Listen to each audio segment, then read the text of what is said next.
Hello students, आज हम अपनी फर्स्ट बुक भारतीय अर्थव्यवस्था का विकास का चैप्टर 6 आगे कंटिन्यू करेंगे। स्टूडेंट्स, अभी तक हम इस चैप्टर में पढ़ चुके हैं कि नई आर्थिक नीति का मतलब क्या है और नई आर्थिक नीति के कौन कौन से तत्व हैं। साथ ही साथ हम ये भी पढ़ चुके हैं कि उदारीकरण का अर्थ क्या होता है और उदारीकरण के अंतर्गत कौन कौन से आर्थिक सुधार किए गए थे। स्टूडेंट्स, अगर आपने अभी तक चैप्टर 6 की फर्स्ट वीडियो को नहीं देखा है तो पहले उसे देख लीजिए ताकि आपको ये चैप्टर आगे और अच्छे से समझ में आए।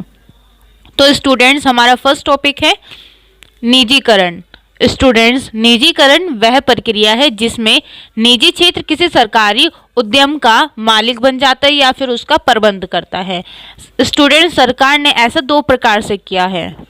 पहला, निजी उद्यमियों को सरकारी उद्योगों की बिक्री करके, या फिर मिश्रित उद्योग जिसमें सरकार और निजी उद्यमी दोनों का संयुक्त रूप से स्वामित्व होता है, से सरकारी स्वामित्व को हटाकर। स्टूडेंट्स, सरकार ने निजीकरण इसलिए स्थापित करा था क्योंकि धीरे धीरे अधिकांश सार्वजनिक क्षेत्र के उद्योग सामाजिक बोझ बनते जा रहे थे और इन उद्योगों के निरंतर बढ़ रहे घाटे अत्यधिक असहनीय हो गए थे। साथ ही साथ जो सार्वजनिक क्षेत्र के उद्योग थे उनमें चोरी, अकुशलता, भ्रष्टाचार इतने बढ़ गए थे कि उनका निजीकरण ही एकमात्र उपाय बन गया था। स्टूडेंट्स, अब हमारे आते हैं निजीकरण के लाभ, जिसमें पहला लाभ है सामाजिक हित की अपेक्षा स्वाहित। स्टूडेंट, सरकार ने निजीकरण के अंतर्गत निजी क्षेत्र को यह अधिकार दे दिया था कि वह अपने लाभ को अधिकतम करने के लिए कुछ भी कर सकते हैं। मतलब अब सरकार ने यह नहीं सोचा कि जन कल्याण के लिए हमें कुछ भी निर्णय लेने हैं। मतलब अब हम जो भी उत्पादन करेंगे या फिर जो भी कीमत रखेंगे वो अपनी मर्जी से या अपने लाभ के लिए रख सकते हैं। ये निजी क्षेत्र को अधिकार दे दिए थे, जिससे निजी उद्यम अपनी पूरी लगन से कार्य करने लगे, जिससे उनकी कार्यकुशलता में बहुत ज़्यादा वृद्धि हुई। ये कार्यकुशलता की जो कमी थी वो सामाजिक क्षेत्र के उद्योग में बहुत ही कम देखी जाती थी, क्योंकि उनका मेन उद्देश्य सामाजिक हित था, ना कि स्वार्थ हित। अब हमारा निजीकरण का दूसरा लाभ है घरेलू तथा अंतर्राष्ट्रीय प्रतियोगी वातावरण। स्टूडेंट्स, सरकार ने निजीकरण के द्वारा यह आशा करी कि निजी उद्यम घरेलू तथा अंतर्राष्ट्रीय प्रतियोगी वातावरण में कार्य करेंगे, जिससे प्रतियोगिता आधुनिकीकरण तथा उन्नति के लिए लाभदायक होगी और साथ ही साथ समृद्धि तथा विकास जैसी शर्तें भी हमारे देश की पूरी हो जाएंगी। स्टूडेंट्स, अब हमारा तीसरा लाभ आता है निजीकरण उत्पादन में विविधीकरण को प्रोत्साहित करता है।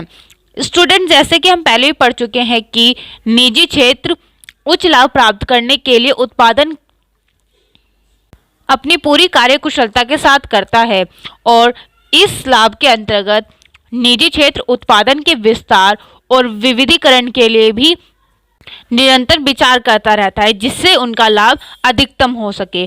और यही कारण है कि जो उत्पादन है उसमें विविधीकरण पाया गया है। और हमारा चौथा लाभ है निजीकरण उपभोक्ता की प्रभुत्व को प्रोत्साहित करता है। स्टूडेंट्स, जो निजीकरण है उसके अंतर्गत उपभोक्ता को अपना भगवान माना जाता है, क्योंकि जो उपभोक्ता है वह निजी क्षेत्र के उद्योगों की वस्तुओं को खरीदते हैं। तो जो निजी क्षेत्र के उद्योग है वो उपभोक्ता की संतुष्टि के लिए वस्तु की नए नए प्रकार की उत्पादन में लगे रहते हैं, जिससे कि उपभोक्ता के जीवन स्तर में बहुत ज़्यादा वृद्धि होती है और उनके जीवन स्तर की गुणवत्ता बेहतर होती जा रही है। स्टूडेंट्स, अब हमारी आती है निजीकरण की हानियाँ। तो पहली हानि है सामाजिक जन कल्याण की अवहेलना। स्टूडेंट्स, निजीकरण के अंतर्गत सरकार ने यह निश्चित किया कि जो निजी क्षेत्र है वो अपने स्वहित के लिए कोई भी निर्णय ले सकते हैं। मतलब अब निजी क्षेत्र अपने लाभ के लिए कितनी भी कीमतों को रख सकते हैं, जिससे कि जन कल्याण की अवहेलना हो रही है। स्टूडेंट्स, निजीकरण की अब दूसरी हानि आती है कमजोर वर्ग का वंचित रहना है। स्टूडेंट्स, निजीकरण के द्वारा सारी की सारी जो शक्तियां थी बाजार की वो निजी क्षेत्र के पास आ जाती है। अब वो स्वयं निर्णय ले सकते हैं कि उन्हें कौन सी वस्तु का उत्पादन करना है और उसकी कीमत कितनी रखनी है तथा उनका उत्पादन किस वर्ग के लिए करना है, जिससे धनी वर्ग उन वस्तुओं को तो आराम से खरीद सकता है क्योंकि उनके पास पर्याप्त धन होता है। लेकिन जो कमजोर वर्ग है या निम्न वर्ग है, उनके पास पर्याप्त धन या राशि ना होने के कारण वो उस कीमतों पर उन वस्तुओं को नहीं खरीद पाते, जिससे कि उनका जीवन स्तर और भी ज़्यादा दयनीय या घटता चला जाता है और जो उच्च वर्ग है उनका जीवन स्तर बेहतर से बेहतर बनता चला जाता है। अंत में हम कह सकते हैं कि निजीकरण के द्वारा समाज के एक कमजोर वर्ग को काफ़ी सारी वस्तुओं से वंचित रहना पड़ता है। स्टूडेंट्स, अब हमारी तीसरी आर्थिक नीति आती है वैश्वीकरण। स्टूडेंट्स, वैश्वीकरण से अभिप्राय एक ऐसी प्रक्रिया से है जो विश्व अर्थव्यवस्था में आए खुलेपन और आर्थिक एकीकरण से संबंधित होती है। इसके अंतर्गत वस्तुओं तथा सेवाओं, तकनीक तथा अनुभव का संसार के विभिन्न देशों के साथ बिना रोक टोक के विनिमय किया जा सकता है। स्टूडेंट्स, अब हमारा नेक्स्ट टॉपिक आता है भारतीय अर्थव्यवस्था की वैश्वीकरण को प्रोत्साहित करने वाले प्रमुख नीति सूत्र।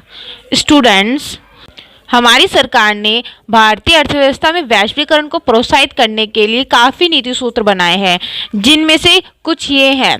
पहला, विदेशी निवेश की अंत सीमा में वृद्धि करना।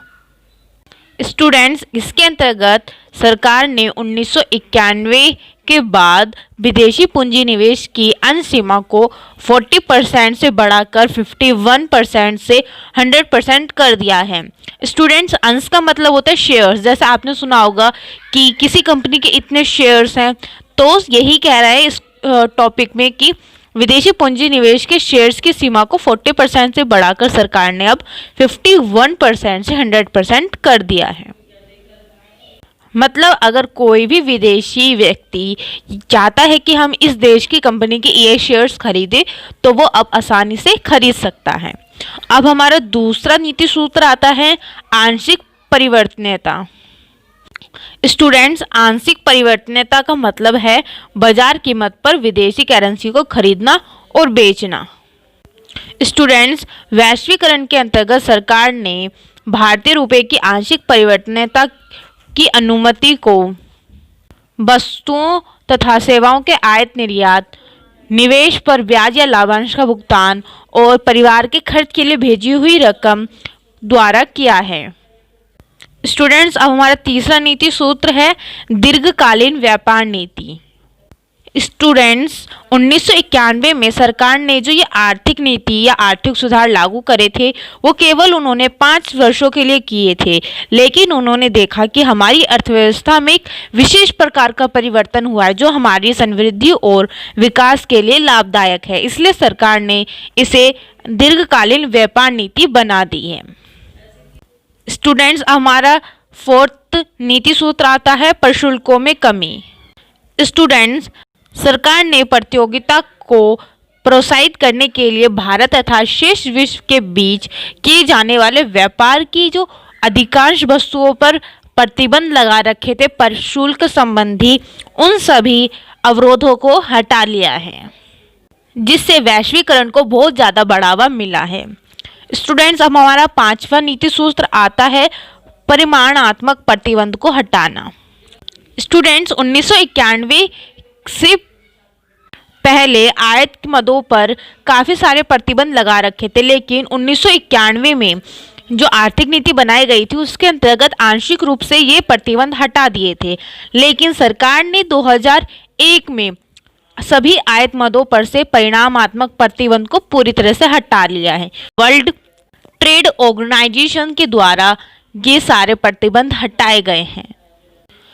मतलब वर्ल्ड ट्रेड ऑर्गेनाइजेशन की अनुमति के द्वारा ये सारे आयात मदों पर लगाए परिमाणात्मक प्रतिबंध हटा लिए गए हैं। स्टूडेंट्स, चैप्टर 6 के बाकी टॉपिक्स हम नेक्स्ट वीडियो में कंटिन्यू करेंगे। अगर आपको वीडियो पसंद आई हो तो प्लीज़ वीडियो को लाइक करना और ज़्यादा से ज़्यादा अपने फ्रेंड्स को शेयर करना। और अगर अभी तक आपने चैनल को सब्सक्राइब नहीं किया है तो प्लीज़ चैनल को सब्सक्राइब कर लीजिए ताकि आप इकोनॉमिक्स की और वीडियोस को देख सकें। Thank you.